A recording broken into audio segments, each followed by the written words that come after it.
అందరూ గట్టిగా స్తోత్రం చెప్దామా ఒకసారి? హల్లెలూయా.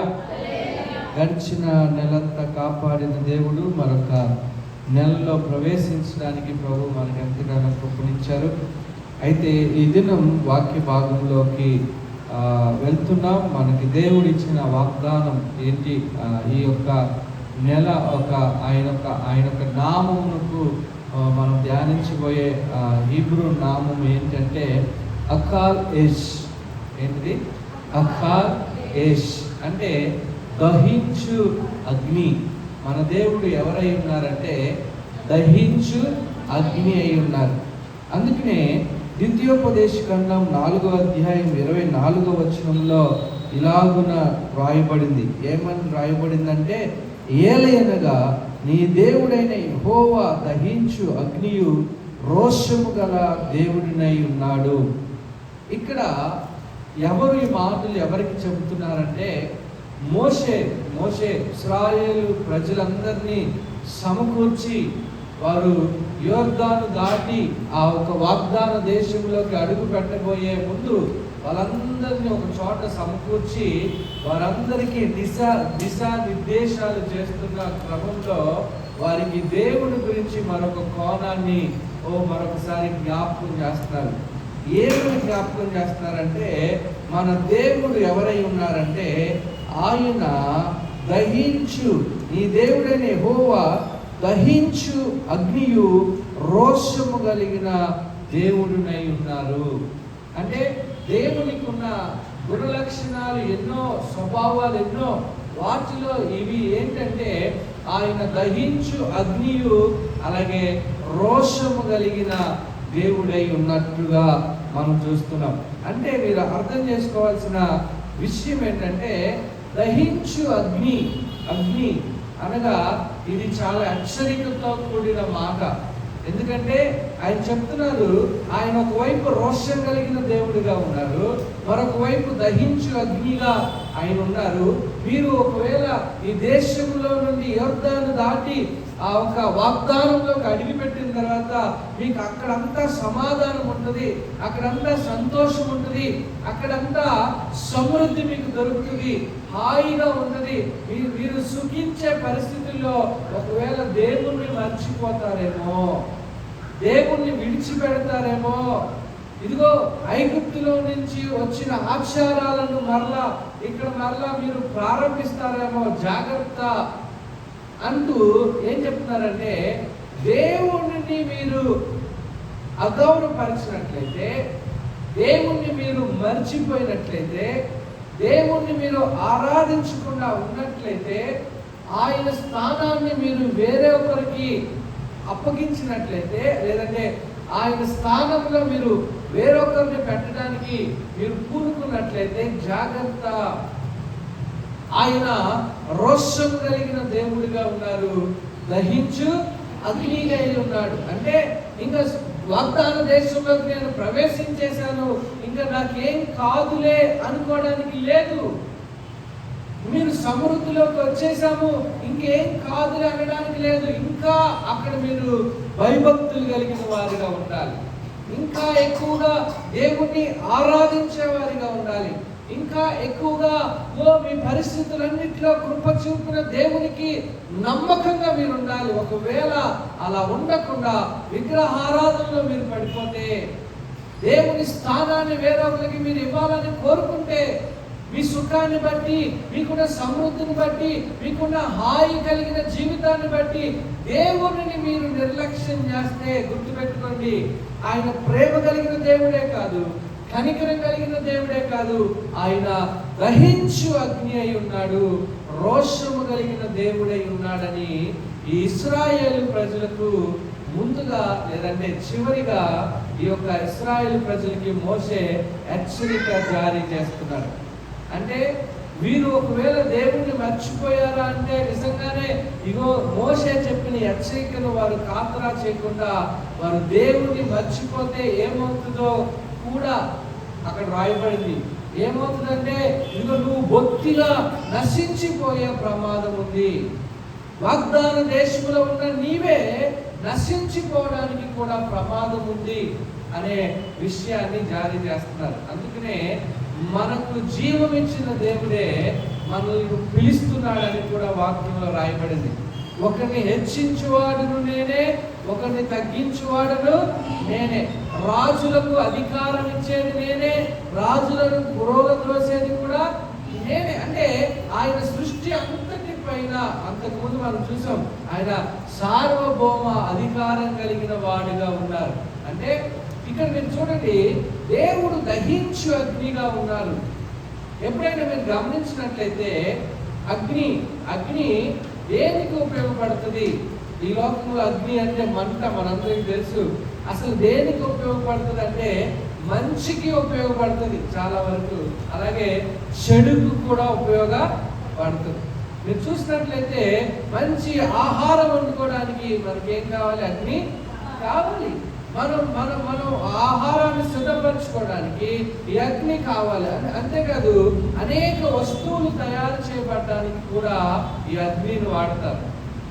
మీరు ఏ పాత్రను తయారు చేయాలన్నా, ఏది తయారు చేయాలన్నా అది ఎలా మోల్డ్ అవుతుంది తెలుసా? అగ్నిలోనే మోల్డ్ అవుతుంది. అది ప్లాస్టిక్ అయినా సరే, అది బంగారమైనా సరే, అది ఇనుమైనా సరే, దేనినైనా వంచగలుగుతుంది. దేనినైనా ఆ షేప్లోకి, ఆ రూపానికి కల్పించడానికి అగ్ని ఎంతగానో ఉపయోగపడుతుంది. అంతేకాదు అది ఒకవేళ ఇది ఈ యొక్క మీరు చూసినట్లయితే ఈ ఫోన్కి ఒక పౌచ్ ఉంది. ఈ పౌచ్ ఇదొక అగ్ని వల్లనే తయారైంది. నీకు తెలుసా లేదు? దీన్ని ఒక డై దీనికి ఈ ఆకారం వేసి ఈ ప్లాస్టిక్ని ఏం చేస్తారంటే కరగ చేసి ఆ లిక్విడ్ని ఆ డైలో పోస్తే ఈ ఆకారంగా అది వస్తుంది.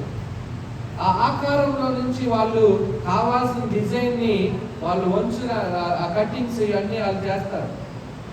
అలాగే ఇనుము కూడా అంతే.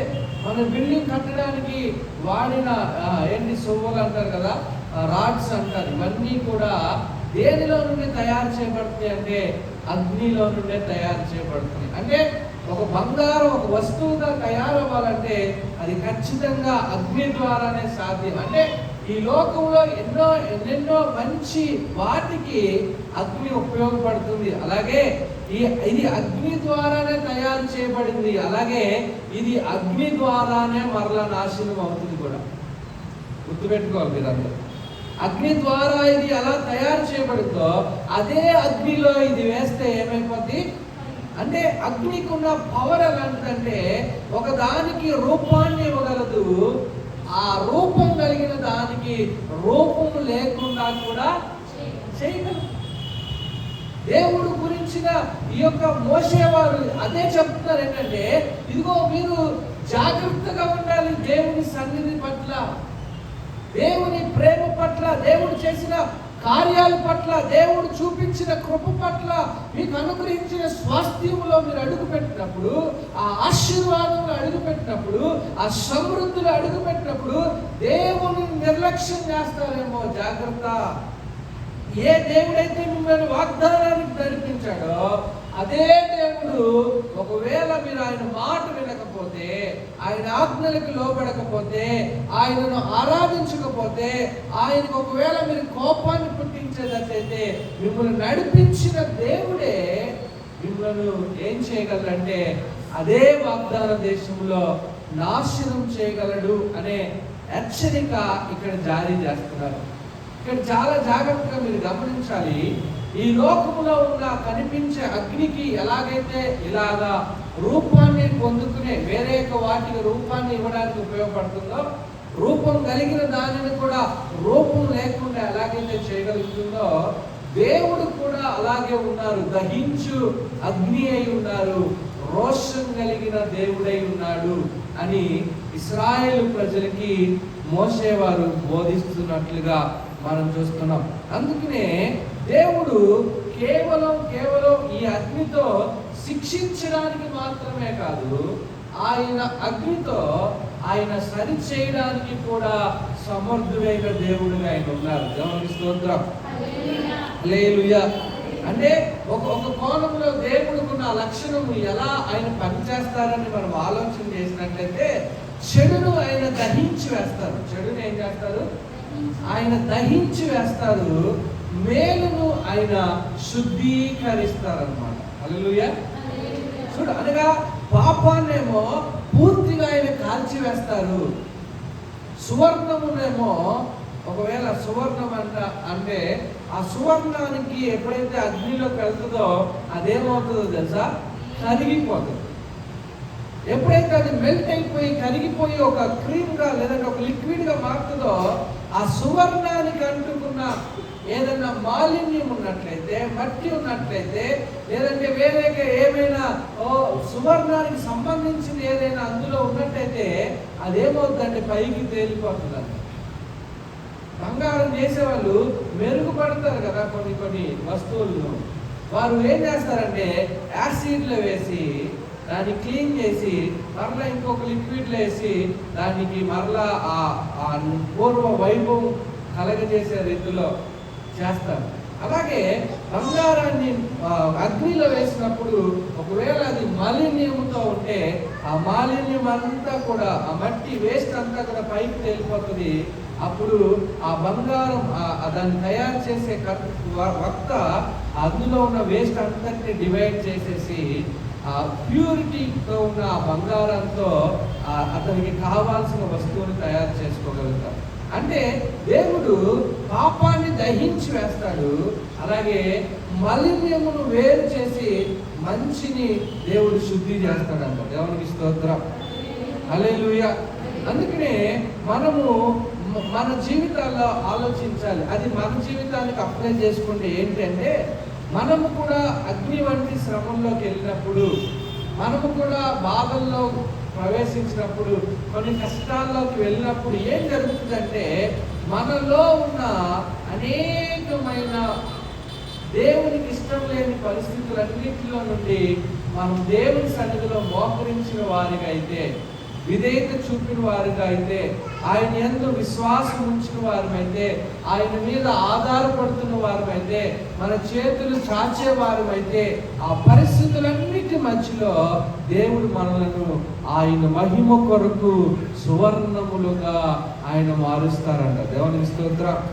ఒకవేళ ఆయనకి లోబడనల్లని ప్రజలుగా ఉంటే, ఆయనకి అవిధేయులుగా ఉంటే, పాపాన్ని ప్రేమించే వారిగా ఉంటే, పాపములో జీవించడానికి ఇష్టపడే వారిగా ఉంటే, ఆ పాపముతో పాటు మనల్ని కూడా కాల్చివేసే ప్రమాదం ఉందని కూడా, అంటే వీరు చేసిన విగ్రహారాధన బట్టి, అపవిత్రతను బట్టి, ద్వంద్వ స్వభావాన్ని బట్టి ఆయన అనేక మందిని ఆయన మధ్యలోనే వాగ్దాన దేశంలో అనేక మంది వారి జీవితాలను నష్టపరుచుకున్నట్లుగా కూడా చూస్తున్నాం. ఎందుకు ఈ రెండు మన జీవితాల్లో మన ముందు జరిగిపోయిన చరిత్రలో ఇవి కనబడుతున్నవంటే, ఆయన రోషము కలిగిన దేవుడిగా ఉన్నాడు. అంటే ఆయన రోషము కేవలం నాశనం చేసేదానికి కాదు, కానీ ఆయన రోషము ఆయన ఎలాంటిదంటే మనలను రక్షించడానికి ఆయన రోషం కలిగిన దేవుడిగా ఉన్నాడు. దేవునికి స్తోత్రం. హల్లెలూయా.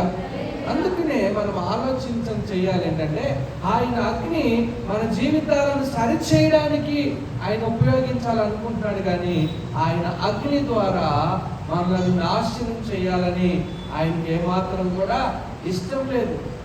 అయితే ఆయన అవకాశాలు ఇచ్చినా కూడా అవకాశాలు తీసుకోకపోతే, ఆయనకి లోబడకపోతే, ఆయన చూసి చూసి చూసి ఆ పాపం ఇంకా ఘోరంగా మారిపోయినప్పుడు ఆయన కోపం ఏమవుతుందంటే ఆ ప్రజల మీద రగులుకున్నట్లుగా మనం చూస్తున్నాం. సొదొమ గొమొర్రా పాపము దేవుని దృష్టికి బహు చెడ్డదిగా మారిపోయింది.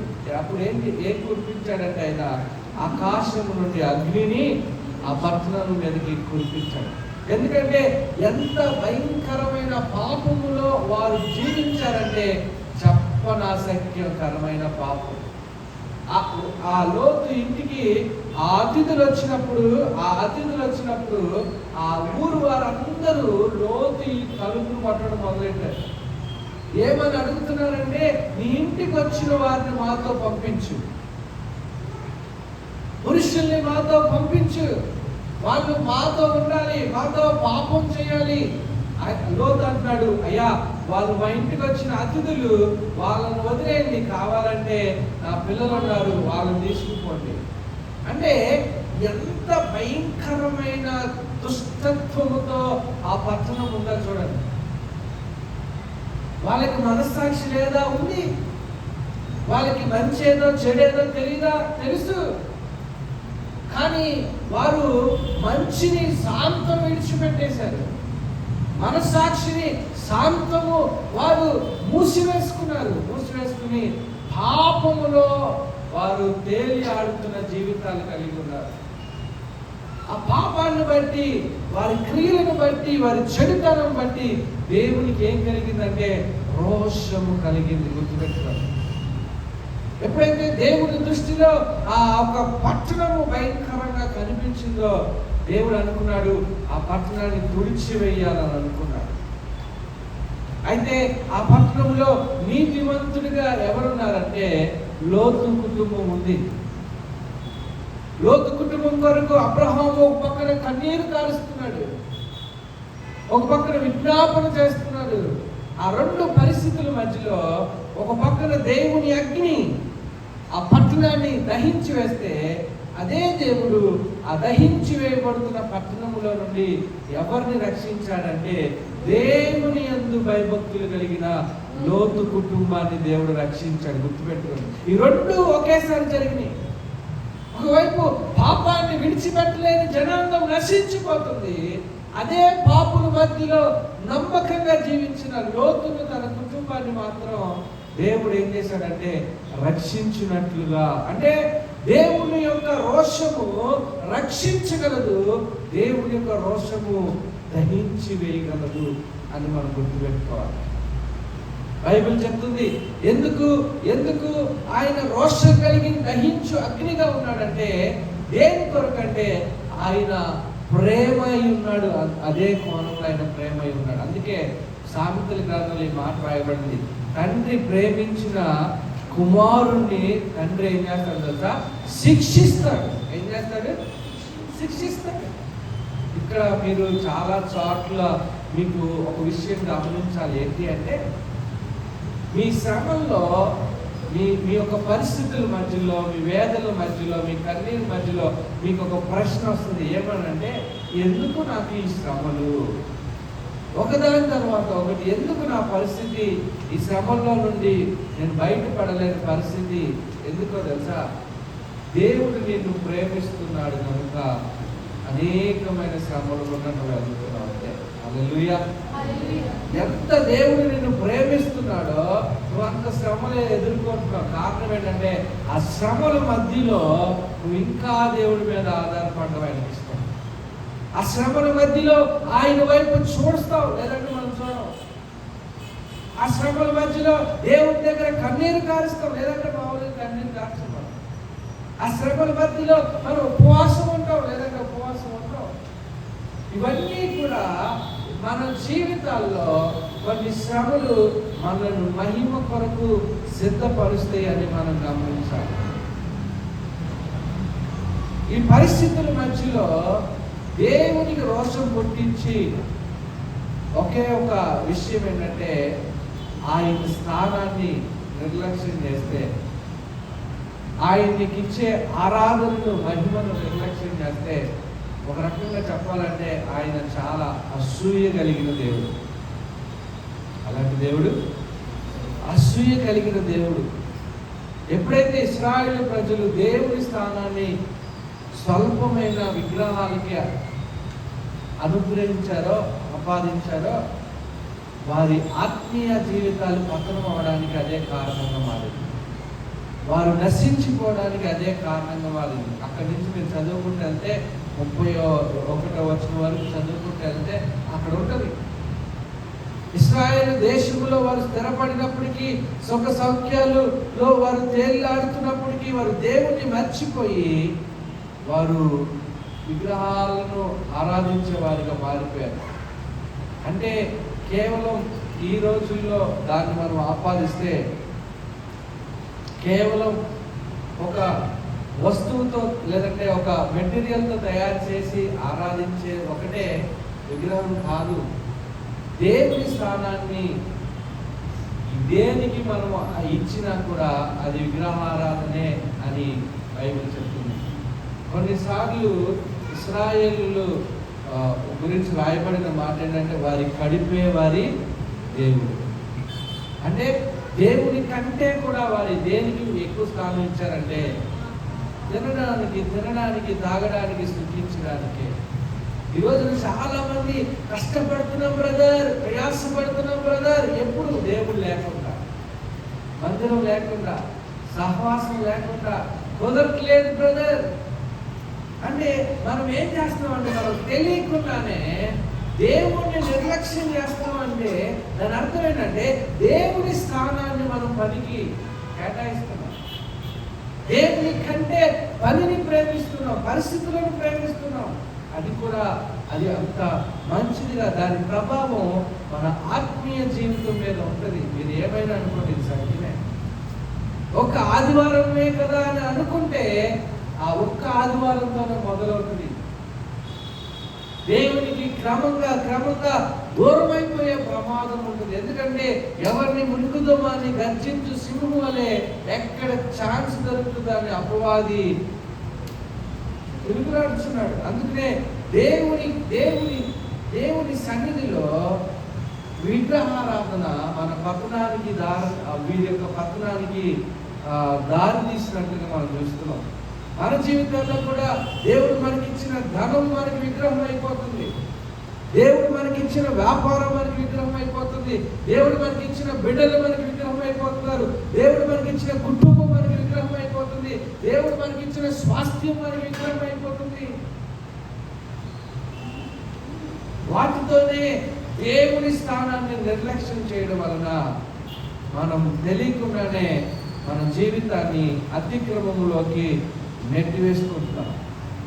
నిశ్చయమైన వాటికి ప్రాధాన్యత ఇస్తున్నాం, నశించిపోయే వాటి కొరకు పాకులాడుతున్నాం, వ్యర్థమైన వాటి కొరకు ప్రయాసపడుతున్నాం. కానీ జీవము కలిగిన దేవుని విషయంలో నిర్లక్ష్యంగా ఉంటున్నాం. అందుకే ఇశ్రాయేలు ప్రజలతో దేవుడు చెప్తున్నారు, ఇదిగో మీరు నన్ను మహిమ పరచవలసిన రీతిలో నన్ను మహిమపరచలేదు. నా సన్నిధికి రావాల్సిన అర్పణలు మీరు తీసుకురాలేదు. మీరు అర్పించవలసిన బలులు ఒక క్రమము చొప్పున మీరు అర్పించలేదు. మీరు మీ యొక్క క్రియల ద్వారా నన్ను ఆయాస పెట్టారు, నాకు కోపం తెప్పించారు అని దేవుడు చెప్పినట్టుగా యెషయా గ్రంథంలో మనం చూస్తున్నాం. అందుకే దేవుని స్థానం ఏదైనా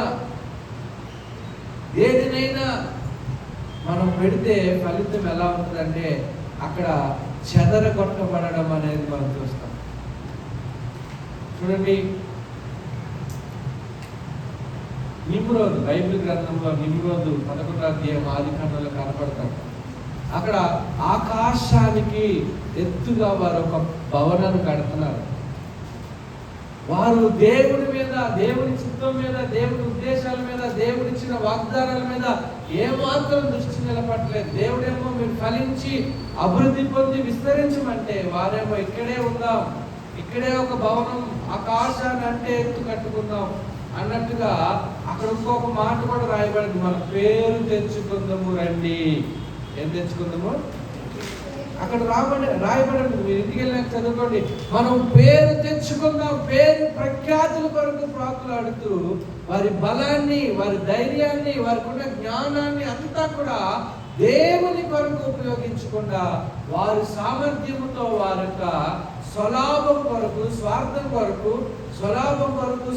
కొరకు, హెచ్చింపు కొరకు వారు వాడుకోవడం మొదలెట్టారు.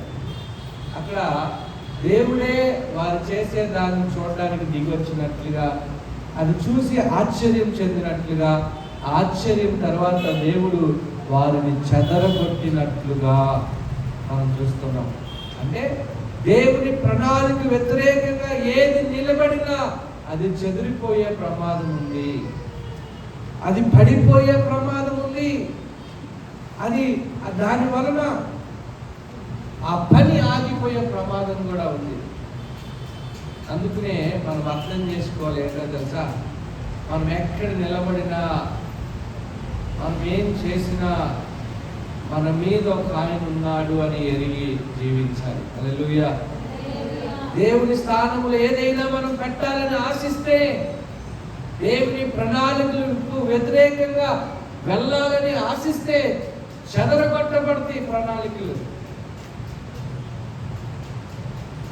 ఈ నిమ్రోదున్న జనాంగమే కాదు, యోనా కూడా దేవుని ప్రణాళికలకు వ్యతిరేకంగా నడవాలని ఆశించాడు. ఏమైంది?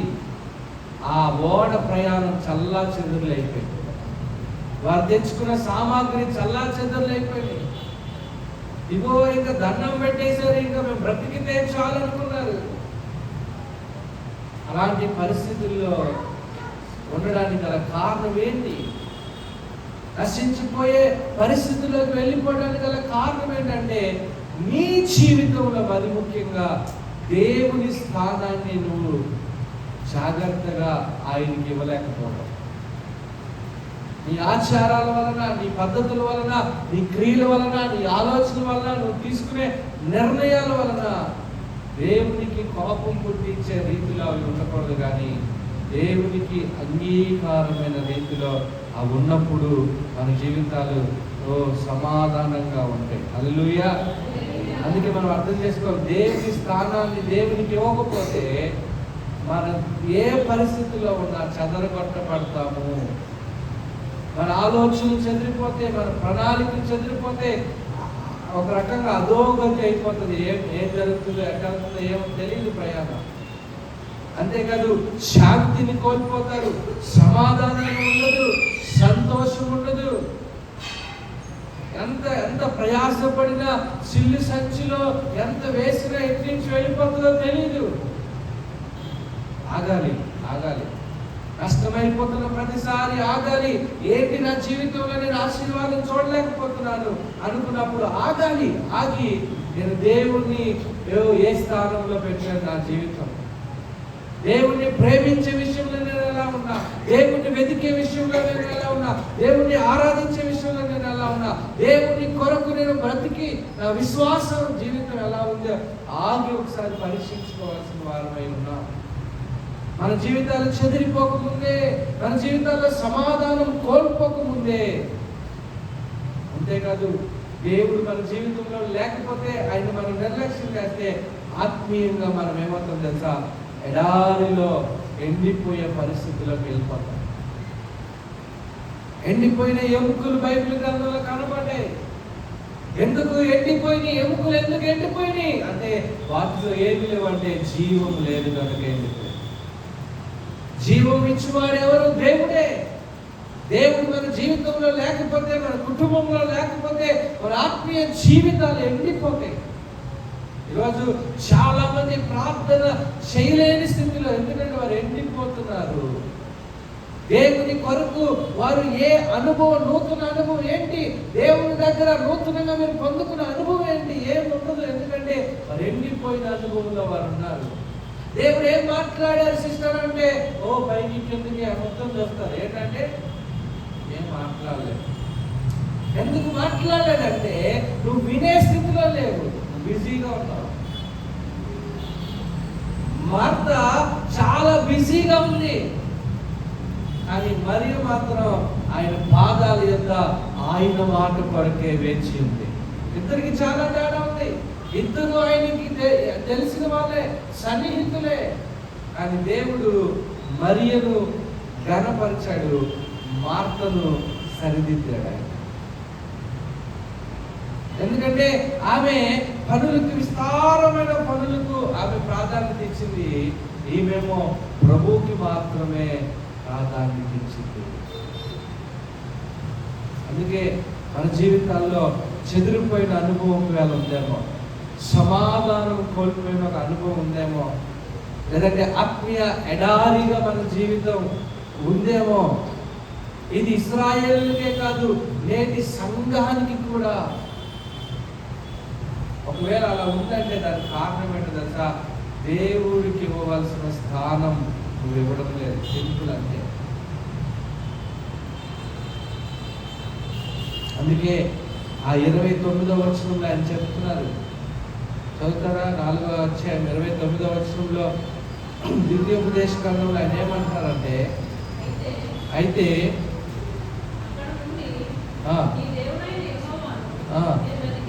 మీరు వెతికిన యెడల మీ పూర్ణ హృదయంతో మీ పూర్ణ ఆత్మతో ఆయన మీకు ఏమవుతారంట? ప్రత్యక్షమవును.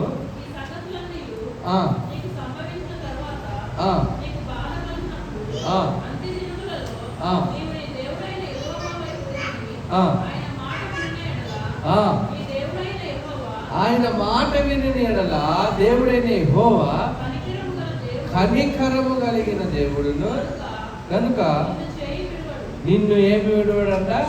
చేయి విడువడంట. ఎప్పుడు దేవుడు మరలా నీ పక్షాన్ని నిలబడతాడు, ఎప్పుడు తన కృపను నీ మీద చూపిస్తాడు, ఎప్పుడు తన జాలి నీ మీదకి వస్తుంది, ఎప్పుడు తన కటాక్షముతో దేవుడిని చేపట్టుకుంటాడంటే నీవున్న పరిస్థితుల్లో ఆయన వైపు తిరిగినప్పుడు. దేవునికి స్తోత్రం.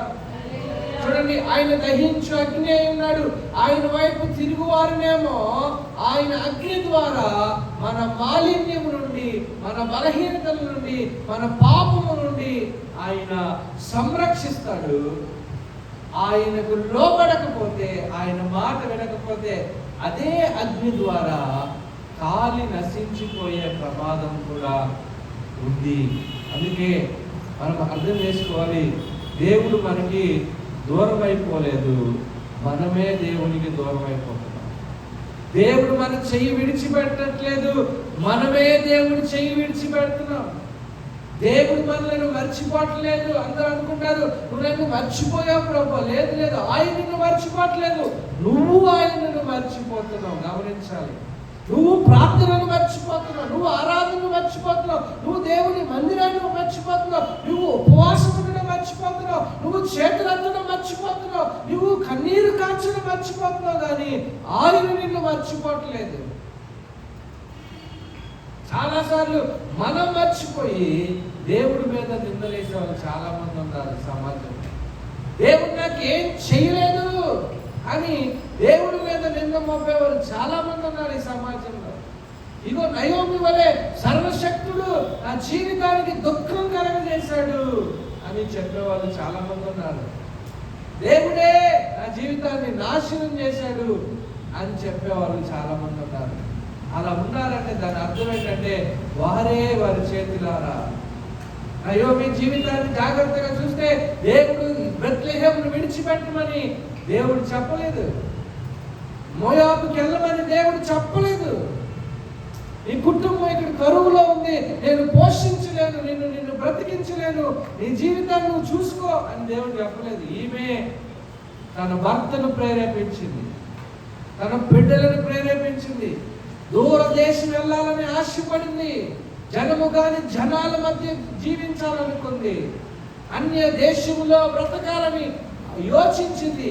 ఈ కరువు చిన్న శ్రమని గుర్తు. అంటే చిన్న శ్రమ రాగానే విడిచి వెళ్ళిపోయింది, దేవుణ్ణి విడిచి వెళ్ళిపోయింది, దేవుని పట్టణాన్ని గ్రామాన్ని విడిచి వెళ్ళింది, దేవుని యొక్క స్వచ్ఛనాన్ని విడిచి వెళ్ళిపోయింది, దేవుని మందిరాన్ని విడిచి వెళ్ళిపోయింది, అన్నీ మర్చిపోవడానికి ఇష్టపడింది. కానీ ఆమె ఎండిపోయింది, ఆమె చెదిరిపోయింది, ఆమె సమాధానాన్ని కోల్పోయింది, తన భర్తను బిడ్డలను కోల్పోయింది, ఒంటరి అయిపోయింది, నిరాశ్రాయంగా మిగిలిపోయింది. ఇంకేం చేయాలో అర్థం కాక ఇంకా ఆ మోయాబులో బ్రతకలేనని తెలుసుకుంది. అందుకే తన ఇద్దరి కోడల్ని పిలిచి వాళ్ళిద్దరూ, అమ్మా ఇంకా మిమ్మల్ని నేను పోషించలేను కనుక మీ జీవితాలు మీరు చూసుకోండి, యవన కాలంలో ఉన్నారు అని వాళ్ళకి విడుదల ఇచ్చేసింది. అందులో ఒక ఆమె వెళ్ళిపోయింది స్వేచ్ఛతో, ఇంకా ఆమె మాత్రం ఆమెనే హత్తుకుంది. వారి ఇరువురు కలిసి మరలా ఎక్కడికి వచ్చారంటే బెత్లెహేములోకి వచ్చారు, దేవుని ప్రజల మధ్యలోకి వచ్చారు, దేవుని మందిరంలోకి వచ్చారు, దేవుని సహవాసంలోకి వచ్చారు. మరలా ఆమె ఏం చేసిందో తెలుసా? తిరిగి వచ్చింది. ఈ మాట గుర్తుపెట్టుకోవాలి మీరు. ఆమె కోల్పోయిన స్థితిలో నుండి, పోగొట్టుకున్న స్థితిలో నుండి ఆమె తిరిగి మరలా బెత్లెహేముకి చేరింది. ఎప్పుడైతే ఆమె మరలా బెత్లెహేముకి చేరిందో కనికరము కలిగిన దేవుడు ఆ బిడ్డలకు చేయి పట్టుకున్నాడు. దేవునికి స్తోత్రం. ఆమెతో వచ్చిన ఆ ఒక అన్యురాలైన రూతును కూడా దేవుడు విడిచిపెట్టలేదు, పట్టుకున్నాడంట. ఆ తర్వాత క్రమక్రమంగా ఆ 4 అధ్యాయాలు ఋతు గ్రంథం మీరు చదివితే మెల్లిగా మెల్లిగా మెల్లిగా ఇగో పరిగెరుకోవడం మొదలు పెట్టింది. ఏ చేలో పరిగెరుకుంటుందో ఆ యజమానుడి దృష్టికి కనికరం పొందింది. ఆ పొలానికే ఆమె యజమానురాలుగా అయిపోయింది. దేవునికి స్తోత్రం. అంటే అన్ని చెదిరిపోయిన పరిస్థితుల్లో, కోల్పోయిన పరిస్థితుల్లో, ఎండిపోయిన పరిస్థితుల్లో ఎప్పుడైతే మరలా దేవుడి వైపు తిరిగిందో ఏమైందో తెలుసా? మెల్లమెల్లగా చిగురించడం మొదలుపెట్టింది, మెల్లమెల్లగా జీవం పొందుకోవడం మొదలెట్టింది. అది ఎంతగా ఆమె ఆశీర్వదించబడింది అంటే ఇదిగో యేసుక్రీస్తు వంశావళిలో ఒక ప్రాముఖ్యమైన పాత్రగా దేవుడు ఆ కుటుంబాన్ని నిలబెట్టడానికి ఇష్టపడ్డాడు. దేవునికి స్తోత్రం. అంటే దేవునికి దూరం అయిపోతే ఆయన అగ్ని ద్వారా నశించిపోతాము. అదే దేవుని వైపు తిరిగితే ఆయన అగ్ని ద్వారా మలచబడతాము. ఎందుకంటే ఆయన మహిమ ఎవ్వరికి ఇవ్వడానికి ఆయన ఇష్టపడ్డాడు. ఆయన రోషం కలిగిన దేవుడు. మీకు తెలుసా, ఒక విషయం మీకు చెప్పమంటారా? ఇశ్రాయేలు ప్రజలకు మొట్టమొదటి ఆజ్ఞ ఇచ్చిన ఆజ్ఞ ఏంటో తెలుసా? నేను తప్ప మీకు వేరొక దేవుడు ఉండకూడదు. నేను సహించను, అంతే. నాకు ఇష్టం లేదు, అంతే. మీరు నన్ను తప్ప ఎవరిని ఆరాధించడానికి వీల్లేదు. ఎందుకంటే నేనే దేవుణ్ణి. మిమ్మల్ని విమోచించిన వాడును నేను. ఎవరు? ఆయనే. ఐగుప్తు నుంచి వారిని రప్పించింది ఆయనే. అబ్రహాముకి వాగ్దానం ఇచ్చింది ఆయనే.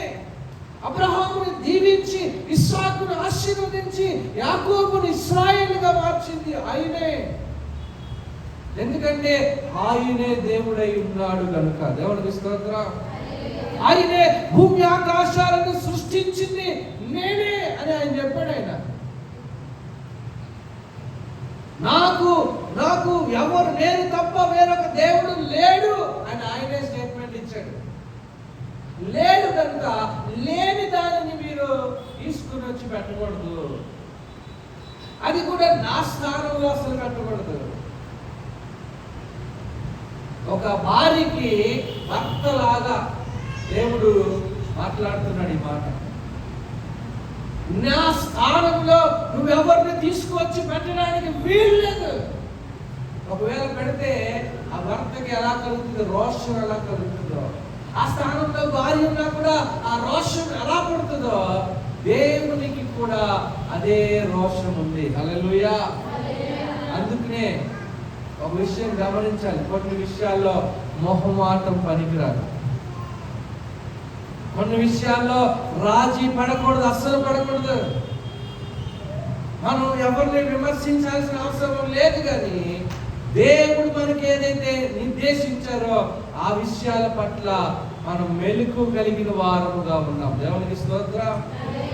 చెప్పండి. ఆయన అన్నాడు, నేనే మార్గాన్ని, నేనే సత్యాన్ని, నేనే జీవాన్ని, నా ద్వారా తప్ప తండ్రి ఎందుకు ఎవ్వరు చేరలేరు అన్నప్పుడు ఇప్పుడు ఏ మార్గములకి రావాలి, ఏ జీవాన్ని పొందుకోవాలి, ఏ సత్యాన్ని తెలుసుకోవాలంటే ఆయన ద్వారానే ఇవన్నీ మనకు అనుగ్రహించబడ్డాయి. గమనిస్తోందా?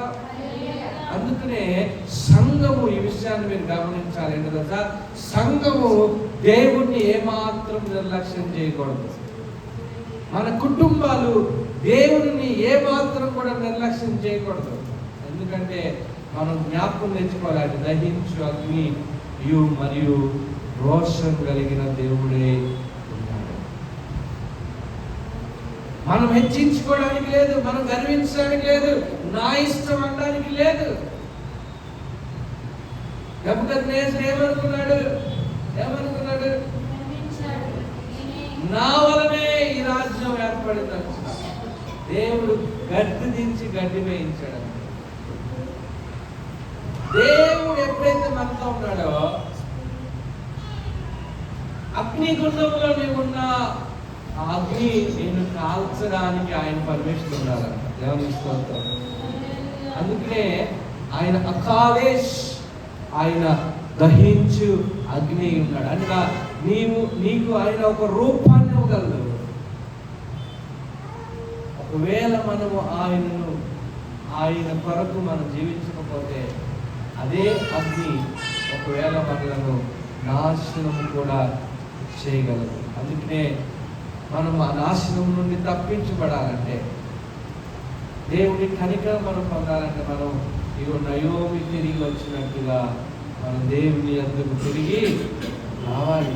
మనం ఎప్పుడైతే దేవుని వైపు తిరుగుతామో దేవుడు మనకి జవాబును అనుగ్రహిస్తాడు. హల్లెలూయా.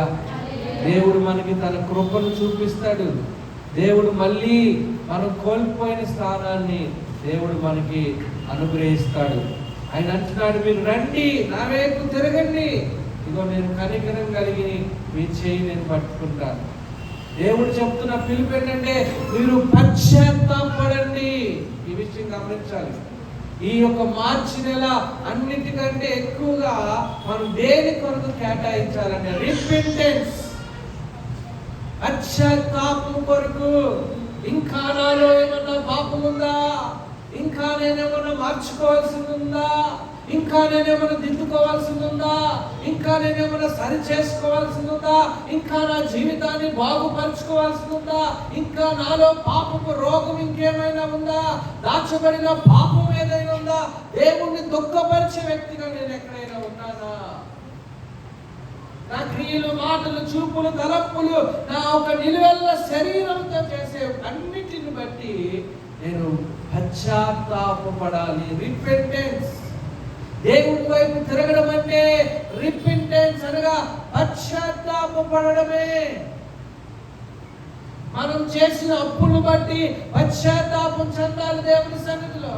మనం తీసుకున్న నిర్ణయాలను బట్టి పశ్చాత్తాపడాలి. మనం ఎదుర్కొంటున్న శ్రమలను బట్టి, అనారోగ్యాన్ని బట్టి పశ్చాత్తాపడాలి. ఎప్పుడైతే మీరు బైబిల్ గ్రంథం పాత నిబంధన స్పష్టంగా ఆలోచించి ధ్యానిస్తే, ఇశ్రాయేలులు పశ్చాత్తాపడ్డారు అనేక సార్లు. వారు చేసిన పాపాన్ని బట్టి నల్లగొట్టబడుతుంటే ఇంకా తట్టుకోలేక వారు ఏం చేశారంటే పశ్చాత్తాపడ్డారు. వారు పశ్చాత్తాపడిన వెంటనే దేవుడు ప్రత్యక్షమయ్యాడంట. దేవునికి స్తోత్రం. హల్లెలూయా. దేవుడిని పరిస్థితిలో కలగజేసుకోవాలంటే, దేవుడిని శ్రమల్లో కలగజేసుకోవాలంటే, దేవుడిని యొక్క బాధలో కలగజేసుకోవాలంటే, దేవుడిని అనారోగ్యంలో కలగజేసుకోవాలంటే, దేవుడిని యొక్క మార్గములో కలగజేసుకోవాలంటే నువ్వు పశ్చాత్తాపడితే ఆయన నీ పక్షాన ప్రత్యక్షమవుతాడు. దేవునికి స్తోత్రం. మనం ఎంతగా పశ్చాత్తాపడుతున్నాం దేవుని సన్నిధిలో ఆలోచించాలి. పశ్చాత్తాపం లేకుండా ఉన్నామంటే మన హృదయాలు ఇంకా కాఠిన్యంగానే ఉన్నాయి దేవుని సన్నిధిలో. అందరూ అనుకుంటారు, నేను బాగానే ఉన్నాను. ఒక ఆయన అంటాడు, నేను ఏ చీమకు కూడా అన్యాయం చేసిన వ్యక్తిని కాదు. మరి ఎందుకు నా జీవితం ఇలా ఉందో నాకు అర్థం కావట్లేదా? మనం పై చూస్తే మనకేం కనపడదు. మనం ఏంటో మన అంతరంగంలోకి తొంగి చూడడానికి ప్రయత్నం చేస్తే బోల్డ్ ఉంటే మన జీవితం. అందుకే ఈ మార్చి నెల మీ జీవితంలో ఒక విషయం గుర్తుపెట్టుకోండి, ఒక టార్గెట్ పెట్టుకోండి. దేవుని సన్నిధిలో ప్రతి దినము పశ్చాత్తాపడవలసిన వారు.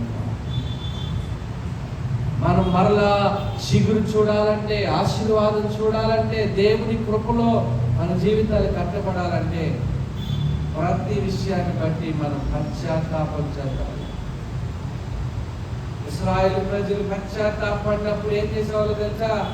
వారు చేసిన పాపాలను బట్టి, వారు కలిగిన శిక్షను తట్టుకోలేక దేవుని వద్దకు వచ్చి బలిపీఠాన్ని, పడిపోయిన బలిపీఠాలను మరలా కట్టి వారు ఏం చేసేవాళ్ళంటే గోని పట్ట ధరించి బూడిది పోసుకుని తమను తాము తగ్గించుకుని, ప్రభువా మమ్మలను కనికరించయ్యా, మా పాపాన్ని బట్టి శిక్షించొద్దు. ఇందాక చదివిన కీర్తనలో కూడా ఇగో దావీదు అన్నాడు, నా పాపమును కప్పుకొనక నేను నీ సన్నిధిలో ఒప్పుకుంటున్నానయ్యా, నన్ను కనికరముతో నా జీవితాన్ని లేవనెత్తండి.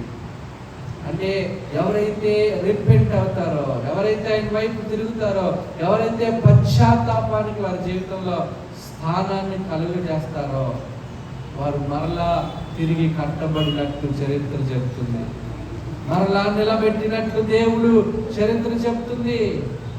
అలాగే సంఘాన్నైనా సరే, మన కుటుంబాలైనా సరే, మన వ్యక్తిగత జీవితాలైనా సరే దేవుడు ఖచ్చితంగా ఏం చేస్తున్నారంటే దేవుడు తిరిగి నిలబెట్టగలుగుతాడు. హల్లెలూయా. అందుకే శ్రమలు వచ్చినప్పుడు మీరు గుర్తుపెట్టుకోవాల్సింది ఏంటో తెలుసా? దేవుడికి దూరం అయిపోవడం కాదు, బాధలు వచ్చినప్పుడు దేవుడిని విడిచిపెట్టడం కాదు. ఏం చేయాలి తెలుసా? దేవుని వైపు తిరగాలి. మీ హృదయం భారంగా ఉందా? మీ హృదయం కష్టంగా ఉందా? మీ హృదయం భరించలేకపోతుందా? అక్కడ నువ్వు ఆలోచించాలంటే తెలుసా, దేవుని యొద్దకి నేను వెళ్ళాల్సిన సమయం వచ్చింది. హల్లెలూయా. ఆమె గుండె బరువెక్కిపోయింది. దుఃఖముతో ఏం చేయాలో తెలియని పరిస్థితిలో ఆమె నిర్ణయం తీసుకుంది నయోమి, ఆయన మరలా దేవుని సన్నిధికి వెళ్ళిపోవాలి, నా ప్రజల యొద్దకు వెళ్ళిపోవాలి, నా దేశానికి వెళ్ళిపోవాలి, నా గ్రామానికి వెళ్ళిపోవాలి. ఆమె ఒక్క నిర్ణయం మరలా చిగురించడానికి ఆమెకు ఒక అవకాశం దేవుడు కలగజేశాడు. హల్లెలూయా. అందుకనే బాధ వచ్చినప్పుడు మనం ఒక విషయం గమనించాలి. బాధలు ఎందుకు వస్తాయి అంటే కొన్నిసార్లు మనం తప్పిపోతే మరలా మార్గంలో రావడానికి ఆ బాధలు మన నొప్పిని కలగజేస్తాయి. మరలా దేవుని దగ్గర రావడానికి ఆ నొప్పిని కలగజేస్తాయి. అందుకే ఎడారిలో ఇశ్రాయేలు దేవుని పిలిచినట్లుగా బబులోను బంధకాల్లో ఉన్నప్పుడు వారు దేవుని జ్ఞాపకం చేసినట్టుగా, ఇదిగో ఈ బాధల్లో ఉన్నప్పుడు, ఎడారిలో వారు బాధపడుతున్నప్పుడు ఆ స్థాపకరమైన సర్పాలు వచ్చి వాళ్ళని నాశనం చేస్తున్నప్పుడు వారు ఎవరి వైపు చూశారు తెలుసా? దేవుడు చెప్పిన ఇద్దరి సర్పం వైపు చూశారు. అందరూ అక్కడికి వచ్చారు. అందరూ ఆ సర్పం, ఎత్తబడిన సర్పం దగ్గరికి వచ్చి అటు చూడగలిగారు. అప్పుడు వారు బ్రతికింపబడ్డారు. బబులోనులో బంధకాలుగా బంధించినప్పుడు వారు ప్రభువుని జ్ఞాపకం చేసుకుని వారు మొరపెట్టారు. వారు ఐగుప్తులో ఉండి దేవుని సన్నిధిలో అబ్రహాము, ఇస్సాకు, యాకోబుతో చేసిన నిబంధన జ్ఞాపకం చేసుకుని వారు నిట్టూర్పులు విడిచారు. చూడండి, ఎక్కడైతే వారు పశ్చాత్తాపడ్డారో, ఎక్కడైతే దేవుని వైపు వారు తిరిగారో, ఆ పరిస్థితుల మధ్యలో ఎక్కడైతే వాళ్ళు మోకాళ్ళ మీదకి వచ్చారో అప్పుడు దేవుడు వారిని తిరిగి, వారి మాట విని వారి జీవితాలను తిరిగి కట్టినట్లుగా, తిరిగి నిర్మించినట్లుగా మనం చూస్తున్నాం. ఎందుకంటే దేవుడు కనికరము కలిగిన దేవుడు కనుక, ఆయన ఇచ్చిన నిబంధనకు నమ్మదగిన దేవుడు కనుక, ఆయన కనికరం చూపుతున్నాడు కనుక, ఆయన మన చెయ్యి విడిచిపెట్టలేడు కనుక, ఆయన నమ్మదగిన దేవుడై ఉన్నాడు కనుక మనము మన జీవితంలో ఈ రోజే మన హృదయాలను పరిశీలించుకుని ఇగో ఈ మాట చెప్పాలి. ప్రభువా, నా జీవితంలో నిన్ను మించినది ఏదైనా ఉంటే, నీకు ఇష్టం లేనిది ఏదైనా ఉంటే, నీకు ఆయుష్కరమైనది ఏదైనా నాలో ఉంటే అది నాలో దహించి వేయండి మనం ఆయన అడగాలి. నిన్ను పూర్ణ హృదయముతో వెతుకుటకు నాకు నీ కృపను నాకు దయచేయమని మనం అడగాలి. ఇదిగో నేను శిక్ష నుండి పునరుద్ధరించబడ్డానికి సహాయం చేయమని అడగాలి. చెదిరిపోయిన నన్ను మరలా సమకూర్చమని దేవుని సన్నిధిలో ప్రార్థన చేయాలి. నాశనము కాదు, ఇదిగో నూతనమైన ప్రారంభంలో నా జీవితాన్ని నిలబెట్టమని అడిగినప్పుడు, ఇదిగో రోషం కలిగిన దేవుడు ఇదిగో ఆయన వైపు తిరిగితే మనలను దహించి వేయడు, కానీ మనలో ఉన్న పాపాన్ని మాత్రమే ఆయన దహించి వేస్తాడు. చివరిగా మిగతాది మనం వచ్చే వారం చూద్దాం. అయితే చూడండి, దర్శనం చూస్తున్న యెషయా అక్కడ తాను చూస్తున్న మహిమలో పశ్చాత్తాపడుతున్నాడు.